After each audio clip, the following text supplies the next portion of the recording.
深圳有一个极少人知的沙滩，这里山水环抱，植被茂盛，海水清澈，沙子细白，绝对是偷闲避世的好地方。它就是鲨鱼涌沙滩。这一次我和朋友实地来这里打卡，带你们去看看这个沙滩是什么样子的，而周围的环境又是如何的。记得点赞、关注、收藏起来。Hello， 大家好，我是旅游人在深圳，我现在是在深圳的鲨鱼涌沙滩这边。今天我带大家实地打卡一下这个鲨鱼涌沙滩是什么样子的。我也是第一次来，走，跟随我脚步去看一看。这呢，我是和朋友从市区开车过来，大概1个小时这样子，就已经抵达鲨鱼涌沙滩的停车场这里了。抵达鲨鱼涌这边的停车场，一进来发现这里的整体的位置并不算是太多，停车费的话，1天就是最高峰是在20，然后呢，鲨鱼涌的沙滩要从这里进去。这里有一个指示牌，从这里走进去，鲨鱼涌的沙滩大概是要走将近35分钟。那我们只能好好的走进去了。走进去鲨鱼涌的路上呢，被我逮到一个鲨鱼涌景区这边的电瓶车，也就是说大家不需要走路进去的，5块钱一位。如果是大家要走进去的，大概就是1.5公里这样子。走得慢的就真的是要半个小时，像我们男生走得快的，也就大概15分钟到20分钟之间。半路截的电瓶车，走了800米，5块钱就把我们送到这个门口就结束了，真的是有点坑人啊。然后呢，还要从这里一直往里面走，还要走个大概600-700米这样子。帅哥，你这鱼是刚刚钓起来的吗？我说你这鱼是刚钓起来的吗？刚刚上来的，这是什么鱼啊？这个是鲈鱼，这么大一条。是。哦，怪不得。在前往鲨鱼涌的沙滩的路上，发现走在这个石板道上，两边的房屋呢比较崭新，也比较规整，感觉像是已经经历过维护维善一样。整体上，我认为就是这样的一个村子呢，相比我在其他的深圳海边的渔村，相对来说算是比较崭新的，也是样貌的话也算是比较不错的。在进去这个沙滩之前，我们来看一看这个导览图。我们现在目前所在的就是在这个位置，然后呢，从这条路进去就是能够去到这个海滨浴场的沙滩那里了。我是想不到这个鲨鱼涌这边呢，还是一个红色革命根据地，是这个东江纵队的东撤的地方。走，我们进去这边沙滩去看一看。您不会想到是去这个鲨鱼涌沙滩，还要经过这个海岸边的实栈道。在这个实栈道这里，转角没遇到爱，遇到了整个的山海一色。随着实栈道缓缓的下行，这就意味着我们离这个鲨鱼涌的沙滩也就快到了。现在呢，我已经来到了鲨鱼涌沙滩的边上。走在这里呢，我就发现这里的整体的设施海堤建得非常非常的好，而且最关键是让我比较惊讶的地方是在于鲨鱼涌沙滩跟这个观湖沙滩其实相隔得很近。大家有印象吗？就是前面这个白色房子那里就是一个酒店，那里作为一个的话就是礁石拐角之处，那里呢就是分割了观湖沙滩跟现在这个鲨鱼涌沙滩的位置，所以这两个沙滩呢挨得很近。但是从观湖沙滩那边开车过来到鲨鱼涌沙滩这边的，大概是要开个20分钟这样子，因为有4.7公里。如今的我是行走在鲨鱼涌沙滩之上，脚步缓缓地向前走。今天的天气还算是不错的。需要说的是，现在的鲨鱼涌沙滩呢是不给下海游泳的，因为这里是未经开发的地方。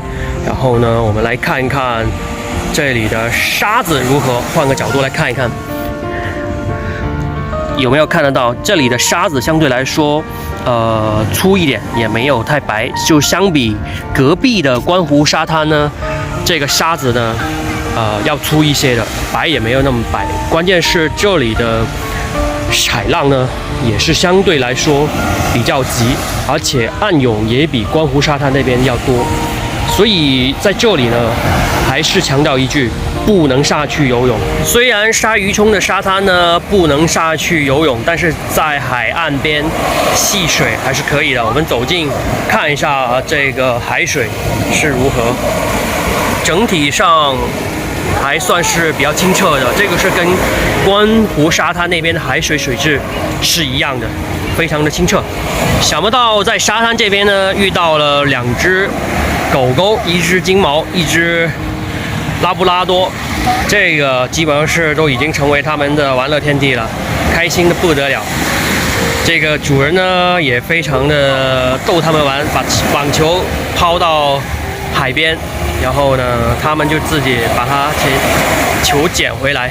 走在这个沙滩之上，大家看着我镜头前面亭子那个地方，亭子旁边呢有一旁那个礁石，礁石那里呢就是东北纵队撤退的地方，也就是红色革命根据地的一个的话就是遗址。我们往沙滩的这个左手边走，在左手边这个尽头那里呢有一个悬崖海角，在哪里呢？看到尽头那里吗？我们去那边去瞧一瞧。现在是下午的2点半，海水已经退潮了一部分。想不到在这个礁石滩这里，已经看到部分的游客在这边赶海了，捡这个贝壳。从鲨鱼涌沙滩这边的悬崖海角一路走过来，走到这里，给大家一个视角，主要是为大家看一看，就是这里下午时分呢，这个海水退去之后，海岸线上这个礁岩石全部都裸露出来。大家可以看到，整条的这个海岸线上面的话，全部都是有人在行走。而大家就是在视频里面的话，我曾经有提到，就是在前面的一个拐角处那个地方，白色房子那里是一个酒店，那里礁岩石的地方呢，拐角的地方正好就是相隔着这个观湖沙滩跟这个鲨鱼涌沙滩。按理论上来说，道理来说，现在的话就是这个礁岩石上面都有人行走，从那边走到这里，也就是说下午的时候的话，就是海水退去，大家是可以从这个观湖沙滩那边的末端，然后的话穿过这个海岸线的礁岩石，来到这个鲨鱼涌沙滩这边的悬崖海角这里的，所以这个是能行得通的。因为我看到了这个整体上的有人在这边一路行走过去。在沙滩的尽头，我们来回望一下整个这个鲨鱼涌的沙滩。其实这个沙滩并不算是太长，整个沙滩也就是在200米这样子的长度。关键是这个鲨鱼涌沙滩呢，它正好就是坐落在这个鲨鱼涌村里面。整个鲨鱼涌村呢，大概有将近100多年的历史。鲨鱼涌村，里面的住的原住民的，本来是以这个历史或者是理性为主的。在这个明末跟这个清初的时候，从这个梅州迁入此地的。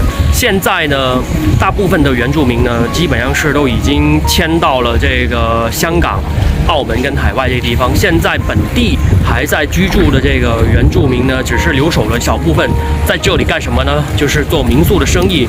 而现在在鲨鱼涌村这边能够做这个渔民的生意的，全部都是海陆丰人。